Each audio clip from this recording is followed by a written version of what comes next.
I'm Andi Smiley, your friendly podcast guide. I help you elevate your podcast and feel less alone while you're doing it.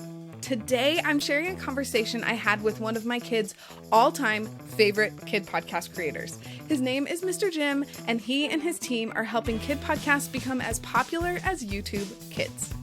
I didn't just talk to Mr. Jim, I also got to talk to Steven, who is the creative director of Mr. Jim's company, Storybutton. Steven is the creative genius behind many of the Storybutton original shows that my kids and thousands of other kids absolutely love, including Pixel Quest, which is the show we're talking about today. I have two guests with me today, which is very fun to talk all about Pixel Quest. I have Jim and Steven, and to say that my entire family is excited about this interview is an understatement. My kids love Pixel Quest, so we're very excited to have both of you on the Friendly Podcast Guide today.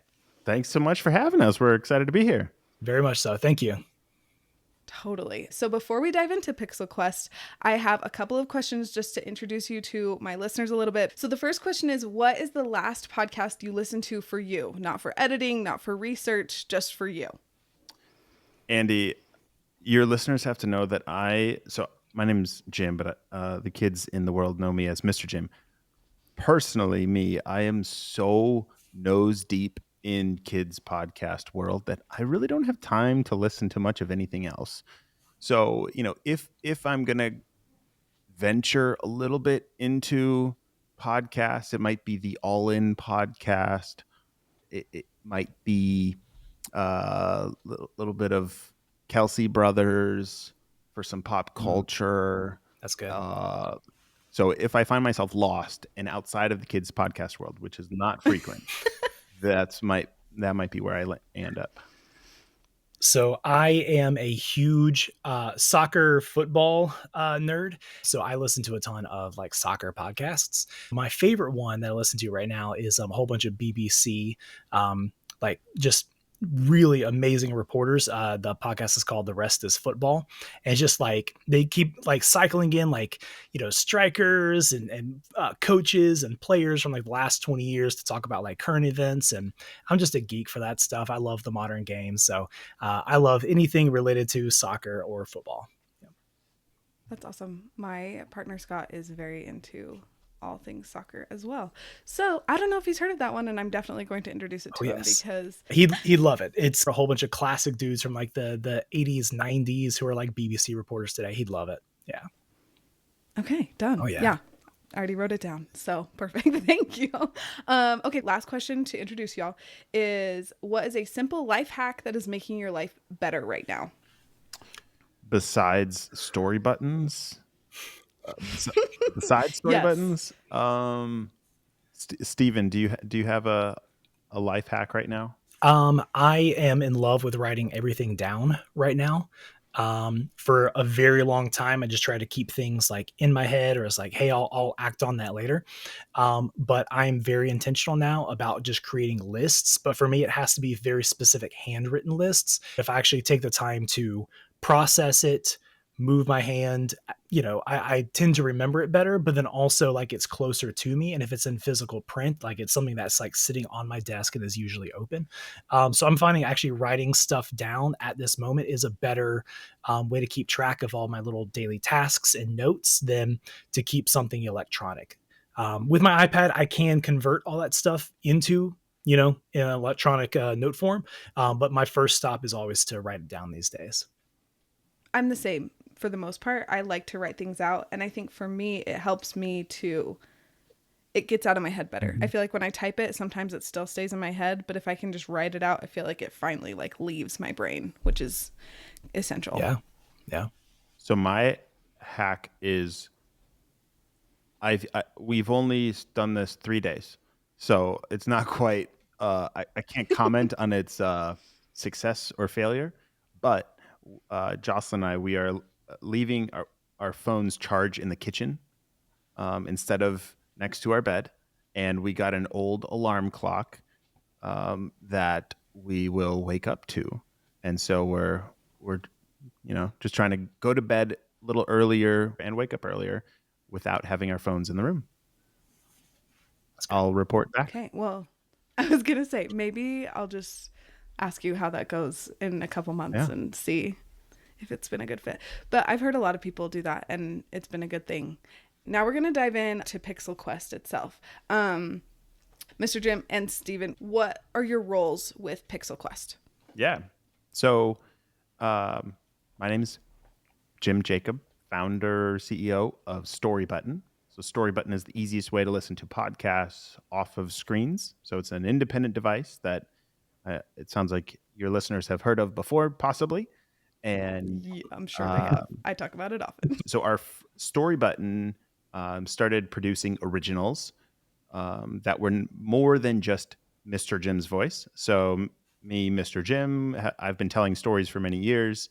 And several years ago, my kids started listening to this podcast called Into the Portal, and it turned into Adventures of the Starkeepers. And have you heard of either of those, Andi? No, actually. Good. I'm excited to add them to my list. Good. Into the Portal. Start there. Okay. And anyway, so these were like these full-on produced radio dramas that my kids loved. And I found the creator of that show, and is the guy standing right here, Mr. Steven here. And so I was like, Steven, you got to bring that magic over here into Storybutton and help us create these incredible shows. And so we started with Miles the Brave, which I'm sporting the shirt for Miles the Brave, and which was super fun, just an incredible production. And then we did Treasure Galaxy, another scripted show. And then I said, Steven, so Miles and Treasure were both kind of birthed out of my brain. And then we brought in some really talented writers who we can talk about in a minute or so to help bring them to life. And then I said, Steven, like, what do you got in there? You're a super creative guy. Like, you got the keys. Go build something so awesome. much in here. There's just always spinning. and so Steven created Pixel Quest. I don't even know how. It's truly an incredible it's a masterpiece of a show that is loved by a lot of kids. And so Steven, where did this come from? So my inspirations growing up were always old school Nintendo, Super Nintendo games. I loved any book series that put you as the reader in the role or in the company of heroes. And so I think that when I sat down to create this series, I was like, I want to tell a story of heroes. However, I know that one of the things that I always struggled with was, how do I know like what I'm the hero of, and then what is someone else's story for them to tell?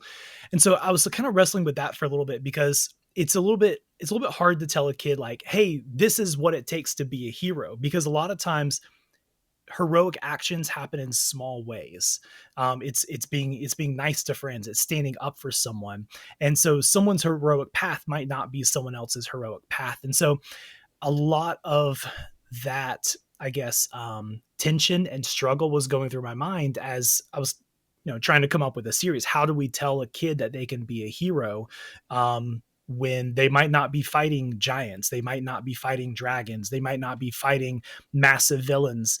And so really, especially with the character Aiden, we wanted to really start by highlighting the small ways that he would be a hero. We wanted to highlight the ways that he was really good at defending his friends. He was really good at solving puzzles and using his brain first before he would move into any sort of like physical action. There might be other people who are good at that stuff and who can do those things responsibly. But that's not exactly Aiden's, it's not his path to do. He's a leader. He's a quiet leader. So we really wanted to kind of show that type of growth and put that type of a character into the spotlight with Pixel Quest. And so definitely inspired by a lot of the old video games. So really it just came to kind of marrying the soundscapes of those games, the ideas of those games, a lot of the character archetypes of those games, but then blending it with a very modern message.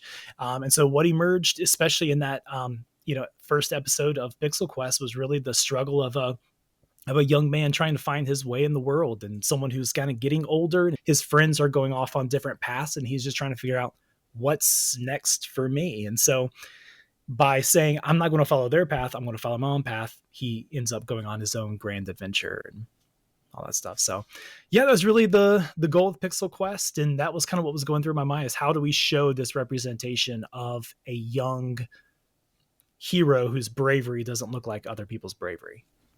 Awesome. And so yeah, I love it. That was amazing. Great job. And so Steven wears a lot of hats, but creative director of Storybutton. And so there's a lot of other shows currently in the works with a lot of new stuff coming out. So we're very excited to have Steven's super creative brain leading the way with all the content that's coming out. Yeah, that's awesome. And I do have to say, okay, I have like so many things to say. I feel like y'all are just the best. So first of all, Miles the Brave was definitely the first favorite of our house. My 7-year-old loves animals. So now I can't remember the big tiger. Pax. Pax, yep. Mm-hmm. Mm-hmm. Yes, we love Pax at our house. But yeah, I feel like Pixel Quest just captured my kids' imagination. I have 7, 5, and 2-year-old, and my 7 and 5-year-old are just obsessed with Pixel Quest. And I think a lot of it has to do with the like voice talent that you guys have for Pixel Quest. So I was gonna ask, how did you find these awesome people to voice these fabulous characters? Yeah. So it is like seeing the experience in a couple different expressions of shows. Like it really comes down to having a great writer and a great script come together, but then also, like you said, the talent that brings it to life. And so Steven, why don't you walk us through like how we went about finding all these incredible voices, because they seriously like made Pixel what it is. Yeah. So they really are the best. They are some of the most kind, generous, especially when it comes to time, when it comes to taking retakes. They're some of the most amazing voice actors I've ever worked with. So a couple years ago, when I was working on Into the Portal and Adventures of the Starkeepers, I met someone who really changed my whole trajectory. Because even then, creating podcasts, I mean, this was probably, I want to say like 2017, probably, Jim, I think that was around the time you started your podcast adventure. No, you were before me. Oh, wow. Well, yeah. So 2017, I met this amazing lady. Still work with her today. Her name is Lisa Biggs. Lisa is incredible. She's also been in the voiceover world for about 25 years, and she's been working independently. And over time, she's been working on developing a talent network of people that she's worked with in the past, of people that she knows are amazing. And so we really just said, hey, if we did this thing, how do we bring this to life? And she's like, well, hey, I know all these people, and I try to help different companies out by sending auditions out. And I try to, they're my friends, and I try to get work for my friends. I was like, well, I might have some work for your friends. And so when Into the Portal and Starkeepers was running, I would just say, hey, Lisa, here's some auditions. I'd love to see who you can get to read. And she would hit her entire network, just say, hey guys, this is someone we believe in, someone who's got a great message for kids, who wants to create something that just doesn't exist in the world right now. And so when voice actors hear that and they're like, hey, this is a real opportunity, number one, for me to do something unique, but number two, put something like positive into the world, voice actors just jump at it. And so when, Jim came calling, it's like, hey, let's create some shows together. I was like, hey, I've got a lot of people that I've been working with for a while who would love to do something like this. And so for really our first couple shows, if you listen to like Into the Portal and Adventure of the Starkeepers, you will hear some of the same voices from those shows in Miles the Brave, like my buddy Cade, who was the character Flash in those old shows, is the voice of Miles in Miles the Brave. And so it's just really cool. I think a lot of it's longevity, and I think a lot of it's also building a reputation to be an employer or a creator that people want to work for. Definitely. Okay, so you just have to walk me through really quick. So you say, hey, I'm looking for a character like Pork. Mm-hmm. And then they just like send you lines that you send to them, or like how does that Magically, it just poof. It just happens. They nail it. Yeah. So one of my jobs as the creative director, especially for say a show that like Pixel Quest that is very like kind of near and dear to my heart, as I'm writing it in my mind, even though it's a podcast and I know it's like written down, I'm still seeing it play out in my mind. Like I'm still seeing these characters move. I'm seeing, Miles, going through the jungle with Petra and Pax at his side. Like I see these scenes unfold. And because I can see these scenes unfold, it helps me obviously be a better director, but also it helps me like kind of get a visual of what I think these people are. And so when I think of Pork, I think of some little stout, hairy, very yeah. gosh, what was Danny DeVito's dude from Hercules? Yeah. Gosh, what was his name? Okay. But yes, that's a really good visual for Pork. 100%. So in my mind, I was like, oh, it would be hilarious to like juxtapose Aiden with this type of a character. And so it really just, kind of spirals from there. It's like, he's gruff. So he's kind of talking like this the whole time. And he's rude. He's kind of abrupt, but at his core, he's a good person. Jeez. How long have I been in there? Well, it doesn't matter. Thanks for the rescue, kid. The name's Pork. I'm a fairy. But you probably guessed that already with the wings and my graceful features.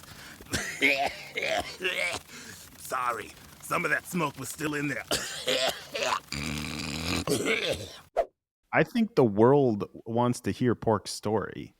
There's a lot going on with Pork because his mom, big deal, and I think there's a story to tell with Pork. Well, it's funny you say that because as we were developing these characters in my mind, every time we introduce a new character, I'm running threads. So I'm saying this character needs to have this kind of a plot line. This character needs to go this way. And so obviously I don't have my journal with me, but you better bet I'm writing down every single one. I'm like, I don't want to spoil too much because there's, obviously this isn't a world we're done with. But I've got a couple ideas for spinoffs of Pixel Quest that I just can't leave alone. Like, I'm like, we have to go in that direction. Number one, because it's a story that's cooking, but number two, it would be a disservice to take these characters this far and then not take them farther, if that makes sense.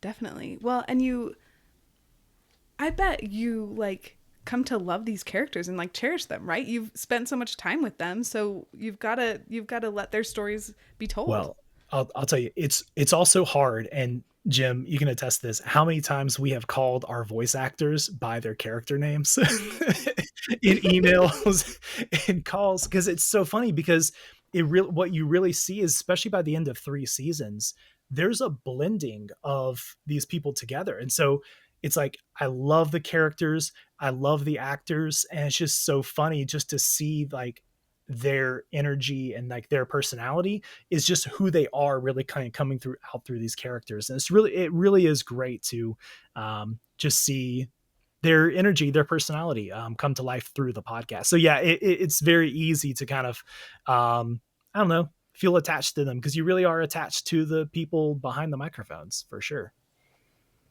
So Andi, when we have the kind of the process is we get the scripts written for maybe the first season, and then we go out and cast. And so between Steven and Lisa, they'll throw it out to the pool to say, hey, this is what we're looking for Pork. And, we might have, like what Steven was saying, we might have earmarked somebody for the role of Pork or Aiden or whoever, but, we'll get many, many, many auditions for each role and then just make sure that we choose the best fit for the part. That's a lot of listening to different people. Does that get old? Not yet. Yeah. Not yet. That's a great answer. Yeah, I would even say that if people take the time to invest into us with an audition, I think we kind of owe it to them to kind of hear their best foot forward too. And like I said, you'll run into something where you're like, hey, you're a not now, but I see you for something later. Like there's potential here. And so it's very important for us to immediately try to at least start building a relationship with that actor and saying, hey, loved you. Let's put a pin in it and come back to it. Cause that, I mean, honestly, just being transparent and honest with voice actors like that, it's a hard job. Like there are so many auditions out there. There are so many people that don't call back. So I think just giving them the, hey, we love this, but I'd maybe change this next time. Been doing that for a long time. And that's always worked really well for us when it comes to building rapport with voice actors. That's awesome. And I feel like when you're able to do that, then they're excited to audition for you again, right? Then you've got more people that are ready and willing to be a part of one of your projects. 100%. I feel like we've kind of danced around. It sounds like a weird way to say that, but like, I feel like we've kind of talked about it, but I want to hear from both of you. What is your favorite part of creating Pixel Quest? I think so. Hands down, my favorite. Wow, gosh, hands down. No, I can't. Okay, I have two favorite parts. The first one, I'll just go and say, when I get a new episode, and then I get to kind of throw on my headphones and just dive into it. It's amazing, right? I love it. But I would say the only thing that tops it is the way that we do recordings with our actors. We try to do what we call like a cast recording with all of our actors, where we get everyone or as many people as we can on Zoom together. We bring in people who have their own studios, microphones, whatever, to be able to record within their own space. But what that allows us to do, that allows us to build out recordings on Zoom where we have 7-8 actors on a call together. And so we just tear through the script. Number one, it's great for efficiency. It also helps me as a director to be able to say like, hey, is this the way I see it? One of the things Jim and I were working on an edit for earlier was like, hey, those characters need to be a lot farther apart. Like we need to have distance. And so we'll go back and we'll say, hey, I need you guys to like step away from your microphone, like 5 feet or so, and then kind of yell and kind of help them with like the physical acting of voice acting. And we get to see that when everyone's on a recording, we actually get to see that happen live, and we get to give live feedback, and it really limits the amount of back and forth that we have to do, because then the actors get to play off of each other too, which is really important, because that's what actors do extremely well is they build off of each other. They yes, and they can feel the intensity of the moment and change their modulation so that they can better match that. So you get a more cohesive product by the time everyone sends in their audio. So for me, I love the recordings that we do. And they're always huge, big cast recordings, tons of fun. We can only get off track sometimes. It's a great experience. Yeah. Jim, what about you? Your answer is way better than mine, but honestly, my favorite part is telling my kids there's a new episode. The world stops and they all gather around my phone and listen, and feel incredibly privileged to be one of the first ears and kids to hear an episode. And so like one of my kids, Malachi,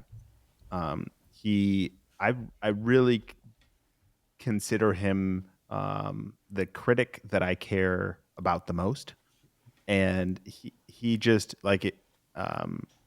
He's my guide to know if something is funny or if it's connecting, and he's the one that like really like just dives deep into the story. So I'm always looking to his eyes and just like seeing if it's connecting, and that's seriously the scorecard that I care about is what does Malachi think about this? That is lovely. I think on both sides, it's fun that you have a kid that loves what you do and is like ready to give constructive feedback. I have the best job in the world, and Steven and all of us, like I feel so privileged that I get to work hard all day for something that my kids actually think is cool. Huge. And not are not embarrassed of yet. So yeah. They still think it's cool. Seriously. That's awesome. You're not an accountant, and they're like, I don't care what accountants do. So this is one of my favorite questions to ask because I never know what kind of answer I'm going to get.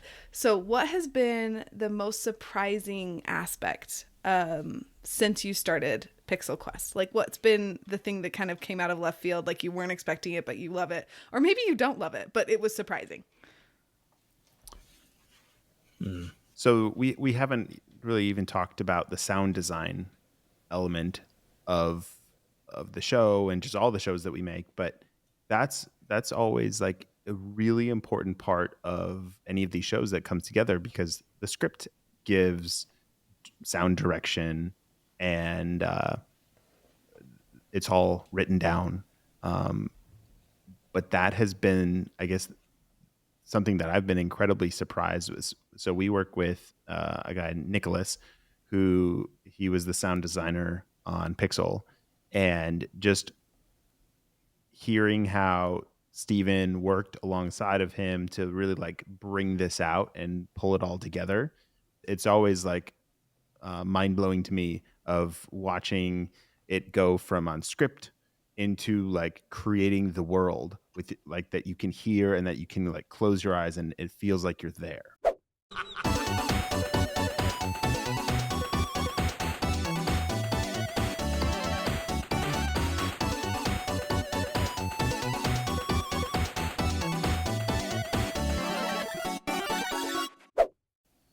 Like that's just insane magic to me of like how does he make that happen? It's just so good. Seriously. Well, and especially with a video game, I feel like there's so many sound aspects that make it feel like you're in a video game, right? Yeah. You're not on the outside looking in, you're in the middle of it. Yeah, I completely agree. Yeah, I think it's so important to hit those first couple episodes and to really make sure that you're locked in. And I always tell my writers, whenever we sit down to write a new series, the first 2 episodes are going to be hard. And same thing with a sound designer. Like, but that's our job as people who cast vision for these podcasts to people say, hey, if I can't describe it to you in a way that, impresses me, and it doesn't come back in a way where I'm like, we nailed it, then I didn't do a good job communicating that to you. And so the communication on the front end to be able to build, and I've been using this term for years, but it's a soundscape, right? Whenever we develop a series, it's always like, hey, what's the soundscape for the series? You could call it an audio font, you could call it a soundscape, but it's like we need to establish that first, and we need to have like a sound library. I think, for Pixel, Jim, you and I, we had put together a whole bunch of music. I think we did the same thing for Miles and Treasure too, but music is a big part of it. Yeah. For me, music is the easiest way to set that soundscape and to really like capture the emotion of like what's going on, where are we, and I think that is definitely step one in the process. Yeah, for sure.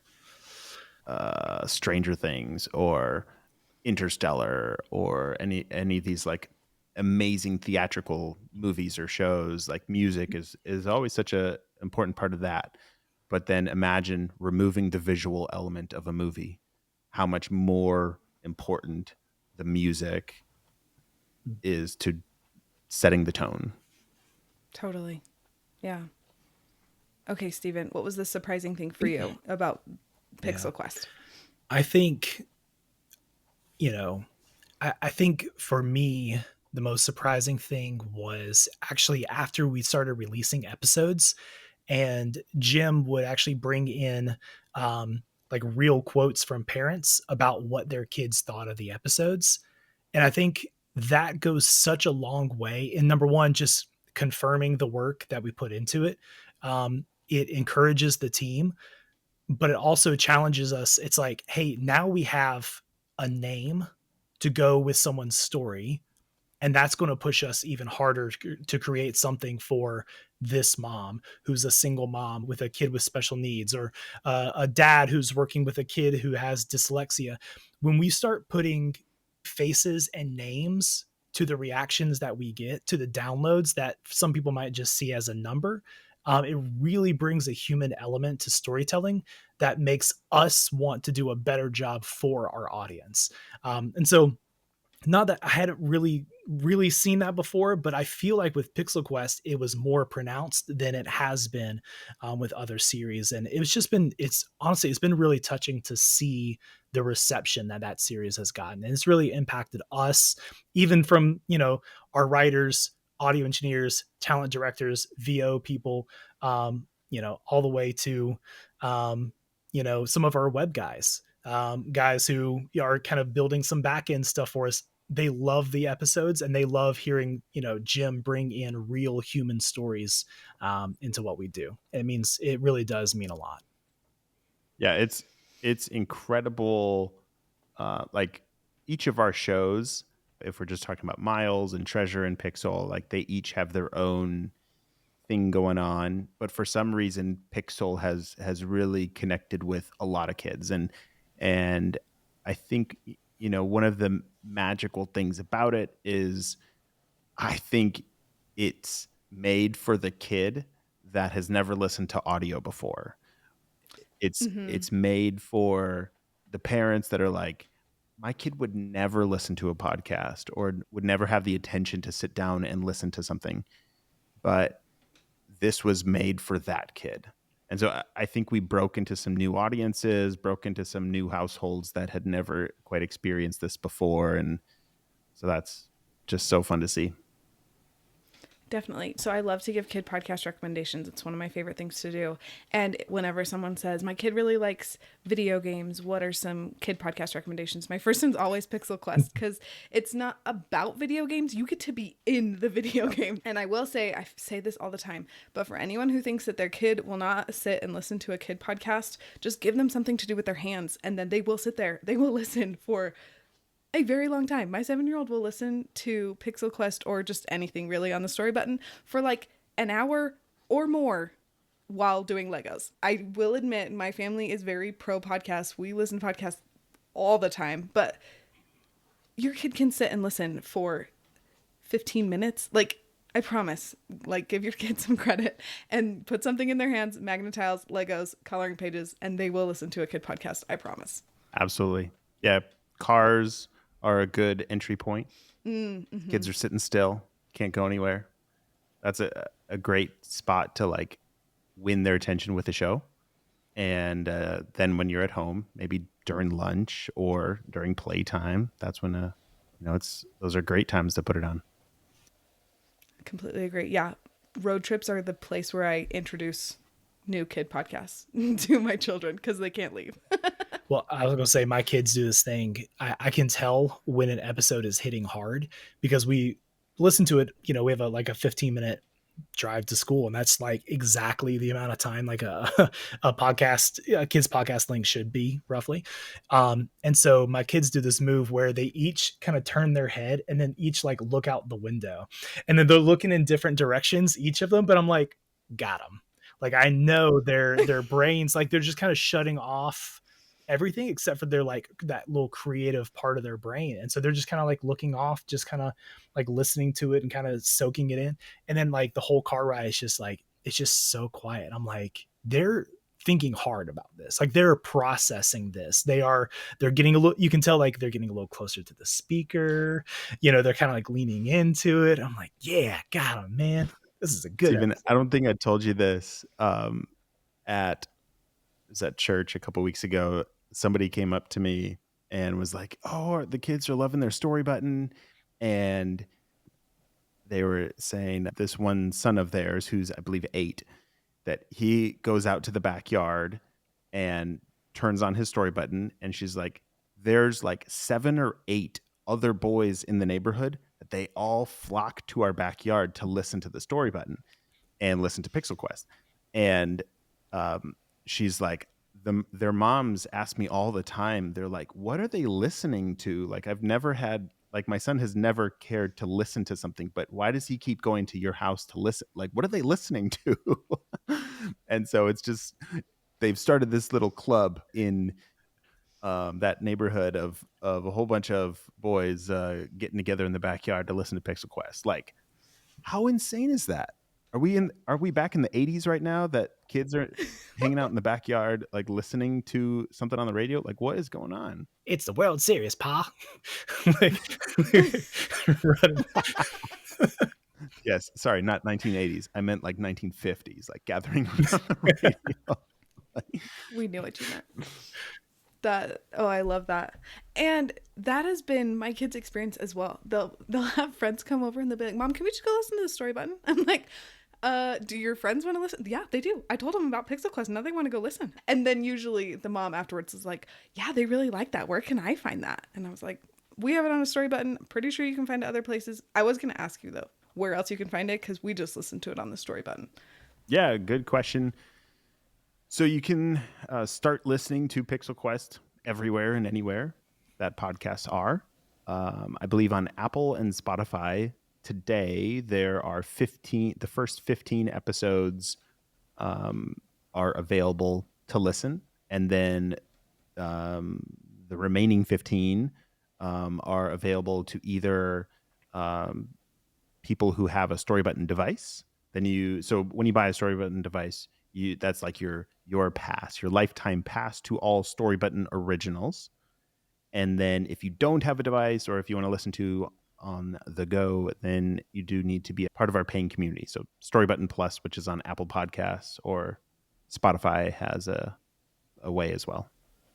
Cool. Okay. Well, now I know. I literally, someone asked me that the other day. I was like, I do not know, because we just have a Storybutton. So now I know for all the future questions that I'm bound to get. We love it. And I love telling other people about it. So well, thank you. Thank you for making what you make. Absolutely. I'm selfish. I just made it for my kids because I was tired of leaving my phone in their bedrooms while they were listening to bedtime stories. So I made it for myself. And then I guess you bought one. So thank you. I did. Yeah. Storybutton is just the best. So one thing that I feel uncomfortable talking about, but I'm forcing myself to talk more about, is money. So I have some money questions for you. First of all, do you make money from podcasting right now? Our company does, yes. And then that's what I meant. Yes, yeah, we do. And you pay yourself, I'm assuming. Yes, I hope you do. Yeah. Okay. Yay. Do you want to know numbers and details, or what would be helpful for you? Let's start with, how do you make it? Like, what is the money-making thing in your podcasting world right now? Great question. Don't feel awkward asking that question. You should ask that question because you're talking to professionals, and that's your listeners. I'm sure they're like, what number is he going to say? Is it going to be $5 or what is it? I hope it's more than 5, because you've got a whole team to pay. So Mr. Jim is, there's a line of shows that I make stories for that. And there's a deal signed with iHeart. So they provide a minimum guarantee of revenue each year. And so that money was really foundational in creating Storybutton. So they provided, like, I signed one of the largest kid podcast, I believe the largest kid podcast deal with iHeart. And it's a good sum of money, most money I've ever seen in my life. And so we chose to just live on an $80,000 salary, and then the rest of that money just pour into developing Storybutton. So the device, just like the company, the infrastructure, like everything. And so a lot of that money goes into Storybutton. Then there's the device. We've sold, I believe we're at about 8,000 devices Dang, that's since awesome. last August. And so last year, I believe we did about $1 million revenue in the company. And this year we're tracking for 3 or 4 million, and which is awesome. And there's a lot of momentum and a lot of exciting things happening with some new partnerships that are in the works. But we're very much still in the growing phase of the company. So there's a lot of money coming in and a lot of money going out. So we're grinding away to, I want Storybutton to be something very significant. And I believe the kid podcast industry, for the sake of the industry and the sake of the creators and all of us, Storybutton plays a very pivotal role in the future of the kid podcast industry. So we need to make Storybutton very successful so that other creators can continue making a living doing what they want to do in creating audio content for kids and family. I completely agree. I think Storybutton is such a pivotal part of kid podcasts. Kid podcasts are very popular. They're one of the growing podcast categories, but I want that to continue. Yeah. We love kid podcasts, and we need as many as we can get. Yeah, we've been saying that when I say we, the industry of kid podcasts, we've been saying that we're still a growing, emerging category. We've been saying that for many years, and from an industry side, we are not breaking through like I think we need to. From a consumption, from how much is being listened, when you stack it up against YouTube numbers, like the biggest shows in kid podcasts do single-digit million downloads a month. Like the biggest of the big do 3 million a month. That is like the top end. That needs to 10 or 50x for our creators in our shows to be able to make a sustainable living. And so Storybutton, we have paid hundreds of thousands of dollars to creators to continue supporting what they're doing. And that's for kids to get off screens and for there to be great audio content, it requires money. And lots of listeners and lots of families, everyone's very used to everything being free and just watching free videos on YouTube that cost thousands of dollars to produce, but we get to watch it for free. YouTube is set up in a way that monetization is very built in and easy. Kid podcasts and audio content, it's not set up that way yet. Yeah, I agree. I'm hoping for that yet to be sooner rather than later, but yes. Yeah. And so the YouTube industry is very healthy for its creators that create that content because they can make a living out of it. And that's what I really want to see, that Storybutton is a part of that solution towards helping creators do this sustainably. Totally. I love that. Okay. Before I let you go, I have some very specific questions from my kiddos who love Pixel Quest about Pixel Quest. The first one is easy. The last two, honestly, I don't know the answers to. So, well, you're talking to the right people. I hope between Steven and I hope we have the answers, or we'll make one up. That's true. You could just, you're the writers, right? Like you can be like, oh, I will just write that into later. That'll be another plot line. Okay, so the first one is my 5-year-old is wondering, are there going to be more episodes in the Pixel Quest universe world? I'll take this one, and then Steven's probably going to have the answers to all the other questions. So there was a particular adventure, and maybe call it a quest, that took 30 episodes to resolve. And so there are 30 episodes published and listened to by thousands and hundreds of thousands of kids. And so that's the end of that quest. Aiden, Pork, and all the other characters, we love them so much, and it has been very obvious that others love them very much too, that yes, there will be future quests and future adventures that will absolutely come in the future. Oh, good. Okay. That will be a happy breakfast conversation tomorrow. Okay, the next one, my 7-year-old asked me this and made sure I worded it correctly because he made me read it back to him. So here we are. Okay, why didn't the heroes fight the trappers when they were looking for Glitch before the heroes met up with Aiden? Okay, without giving up, without giving away too much if people haven't seen all of it. So referencing something that happened in season 3 of Pixel Quest, kind of right towards the end. It's one of their biggest. It's like a 2-part little mini. I guess in video game terms, you could call it a boss fight. Really, that happens in season 3.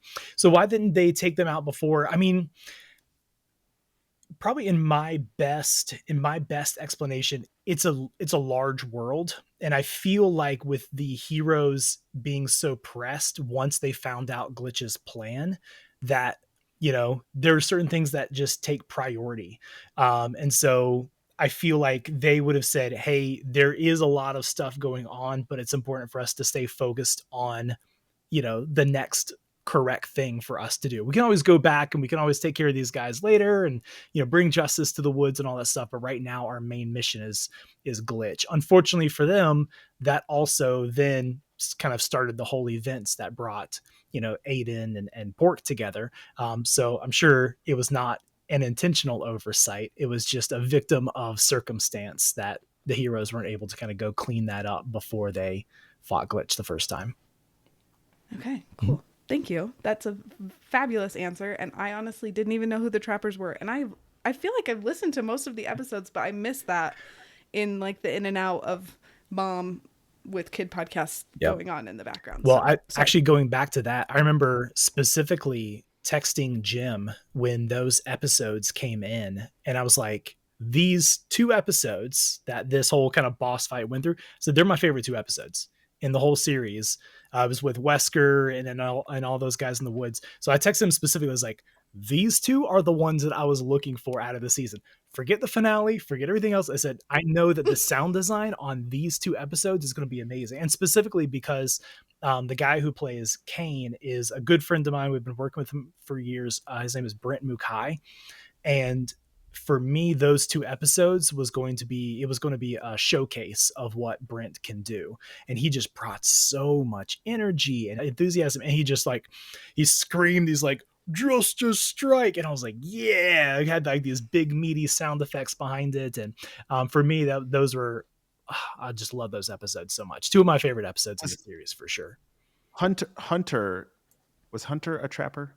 Hunter. So this is a little fun fact. So Hunter McCoy, who plays Aiden is the lead character in Pixel Quest. For so those who don't know. We wanted to cast Wesker, and we're like, we need this like kind of menacing, very bandity, very highwayman type like vibe. And it was honestly a little bit hard for us to cast for. A lot of people were playing it very, very rough. And I was like, we need a little more like sly, a little more sly than rough, right? A little more cunning in his voice. And so Aiden came back with his own audition. So there were scenes in there where it was Aiden. Hunter came back. Oh yeah, sorry. You're right. I did it again. You're so good. You're so right. So Hunter was playing Aiden, and then Hunter was playing Wesker in the exact same episode, and he was talking to himself back and forth. But you would never know. You never know. He's so good. It was incredible. Okay. Yeah, that's going to blow your son's mind. My son's going to be really excited about that. Yeah. One last question for you. Actually, 2. My question and then my son's other question. What made you decide to have Aiden not be able to level up? Yeah. I think initially my thought with that was because we don't have the help of visuals, we needed some other way to sort of denote that he was I want to say that other people were kind of gaining strength around him and that he wasn't able to do that as long as he was following someone else's path. And so for us, the video game system of leveling up and stat points and all that stuff really lends itself well to, kids play that stuff all the time. They play Minecraft, they play Roblox. I mean, it's just they just play video games. So they're very used to that type of system. So that's an easy way for us to explain that, Aiden doesn't have what we would consider to be anything special about him. So in that first episode, we have a friend who's like a level 17 and a friend who's a level 11. And so that gives us a very easy way to say, oh, Aiden's only a level 1. So that very quickly establishes that his assumed power is much lower than everyone else. And it really says like, oh, this guy he's a nothing, he's a nobody. But then we quickly realize it's only because he's trying to compare himself to others. I think it's that old adage, if you grade a fish by how well they're able to climb a tree, so he's trying to climb someone else's tree, and it's not until he kind of starts learning to lean into his own strengths that he's able to start walking his own path. I wonder if in future Pixel Quest episodes that we'll learn more about Aiden's family and his mom, who's with the bird people. And when I read that little bit, I was laughing for hours. Oh my gosh, those scripts, I remember. So I was in Abu Dhabi. Jocelyn and I were both in Abu Dhabi when I was reading those scripts. We were in a startup accelerator for 2 months in Abu Dhabi. Crazy experience. In January and February. And but that's where I was. I remember sitting next to the pool. It was a Sunday afternoon, and I was reading through these scripts, and I too am like laughing out loud, actually LOLing. and Joss is like, "What are you doing?"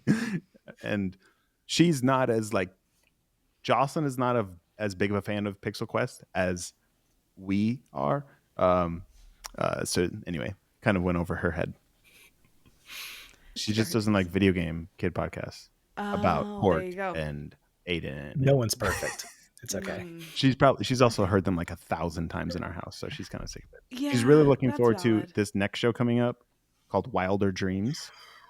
Oh yeah, I saw teasing about that. We have 4 new shows in production. Wilder Dreams, which is a show about horse ranch in Montana, and there's this girl Bailey, and she has an incredible story to tell. And then Umi is an alien that crashed on Earth and is obsessed with sports and wants to learn all about Earth sports. We have Camp Scuba, which is a camp about marine biology or it's sold as a marine biology camp off the coast of North Carolina, where all these middle school age kids come, but they learn that it's actually not marine biology. The camp directors are forcing them to search for treasure and scuba diving instead of learning about marine biology. It's very strange. And finally, Critter Protectors. So Kids Animal Stories, which you're familiar with. Critter Protectors is getting its very own scripted show. Oh my, that's lovely. Yes. My kids are both Critter Protectors, so there you go. Yeah, we have the little badges. We have the whole thing. We are very thoroughly in the Mr. Jim universe at our house. So that's awesome. Okay, I have one more question before I let you go. When did Glitch meet Glimmer? My 7-year-old is dying to know. Ooh. Wow. Yes. That is a story that I want to tell. I remember when Glimmer kind of had her send off in season 3. The very first thing that I wanted to do was I want to tell her story. How did she get here? Who is she? And so in my mind, I've literally built 3 seasons of where I did immediately. Number one, because Kat Pratano is an absolutely incredible voice actress. She deserves her own show. She's getting one in the future, but then I was like, yeah, we got to tell her backstory. Without giving away too much, she kind of undergoes this memory wipe in season 3. So it's hey, she needs to earn back her memories and figure out kind of where things kind of went wrong for her and how she kind of went down that path. And so for me, that's an ultimate redemption story that we've got coming up. Hey, how do you make bad choices in the past and then make sure that you make them right in the future? So for me, there's a lot of content there. But that would be part of Glimmer's story that I'd love to tell in the future. Okay. So we're coming back to it. The answer will be forthcoming eventually. Dun, dun, dun. Okay. I feel like he's going to be less excited about that answer, but also excited to hear it eventually whenever it does come out. So I love that. Thank you so much. Okay. Thank you so much for your time. This has been so much fun to talk kid podcasts and Pixel Quest specifically. Thank you so much for chatting with me and making such an amazing show for kids, both that already loved kid podcasts and that were new to this fabulous genre. Thank you so much. I'm excited to hear that it's on repeat with you. That's great. It definitely is. Yeah, thank you so much for having us. I love the passion and creative genius of these two gentlemen. I could talk to them for hours. So I wrote down 15 different things that I learned from this conversation, and that wasn't even all of the takeaways that I had. But don't worry, I'm not going to make you sit through me talking about all 15. I narrowed it down to 7. So here are the top 7 things that I learned from my conversation with Jim and Steven. I honestly tried to narrow it down to 5, but I just couldn't. So here are 7. The first one is cool backgrounds really set the tone of the interview when you have a video podcast. My background in that video is not great, but I still put it out because it was a really great conversation, and I have learned to start things ugly and figure it out along the way. Today, so for this, I've tried harder to have a better background, and I think it is better. It's not perfect. We'll get there. But I noticed with both Mr. Jim and Steven, their backgrounds were awesome. And they really spoke to the personality and like the branding that they have for their show. So one of my goals is to try and up the ante when it comes to my background. So keep an eye out and let me know what you think. Which one's your favorite as I try different ones. The second thing I learned is to make sure you're impressing yourself with your podcast. At one point during the conversation, Steven said, make sure that you like your podcast, that you are impressing you with your podcast. And sometimes I forget that. It was a really good reminder for me. And I think with all of the new changes that I've made with my podcast, I'm rediscovering how impressive I am and how impressed I am with my podcast. And I think pushing the envelope and trying new things and going beyond just the bare minimum is a great way to impress yourself with your podcast. And it helps you just to be more excited about sharing it too. So make sure you're impressing yourself with your podcast. The third thing is have fun with sound and music in your episodes. So Pixel Quest is definitely unique in that it's a storytelling podcast. It's in a video game, so there's a lot of musical elements, and most podcasts aren't exactly that way. But that doesn't mean that we can't use sound and music to elevate our shows. So that's why I'm trying really hard to use more sound in my shows. For right now, that is sound with the intro, sound with the outro, and then clips from whatever podcast I'm talking about that day. But I'm trying to think if there's other ways that I can add sound that will elevate my podcast even more. If you have any ideas, please send me a DM on Instagram. I will take any and all ideas. The fourth thing that I learned from this conversation is to experiment and try new things that speak to the edges of your niche. So Storybutton has had 3 other original podcasts come out from their network, from the Storybutton company. And they were very much for their core audience. And they spoke to that core audience, and their core audience loved it. With Pixel Quest, they saw so much growth because they kind of took a step away from their core audience. I can tell you with children that are in the Storybutton core audience, they still loved it. The core audience still loved it, but because they kind of took a step away from that, and they told a story that kids that aren't in their core audience would understand and would like, they were able to reach so many more people. So I was trying to figure out how I could do that for my podcast. And I think for me right now, I think that might be talking to not just moms with podcasts, but trying, like, the edge of my niche is kind of like moms with businesses who have thought about having a podcast. That's kind of the edge of my niche. Or maybe just moms with a business that don't even have a podcast or haven't thought about it before. And maybe I have some sort of series, or maybe one of my months is like themed around that, so that I can hopefully bring in more people to my audience that can fall in love with my podcast that isn't already my core audience. So just kind of think about that and try and think of who is on the edge of your niche and how can you bring them more into the center, make them raving fans of your show. The fifth thing that I learned from this conversation is to make podcast adjacent things that make you money. We all know that podcasting, especially in the early years, does not bring loads and loads of cash. That's just kind of how it is right now with podcasting. As we continue to grow and as the technology improves, hopefully that will change. But right now, I really love the example of Mr. Jim. He had been making his 3 original shows, which are Kids Short Stories, Kids Animal Stories, and Spyology Squad. He had been making those for a while. And I know that he was making money from those podcasts, but when he took that step to create Storybutton and went a little bit outside of podcasts, but still very much adjacent, and made a kid podcast player, that is one of the things that made him a lot of money. So seeing things that are adjacent to your podcast, if that's, for me, that's podcast coaching. But if you have like a wellness podcast, maybe that is creating like a mindful journal that you can sell on the side. Or if you have a kid podcast, that could be an event, either in person or virtual, that kids can attend and fall in love with your show even more and get that elevated experience with you. The 6th thing that I learned from this conversation is to have a mission that you feel deeply about.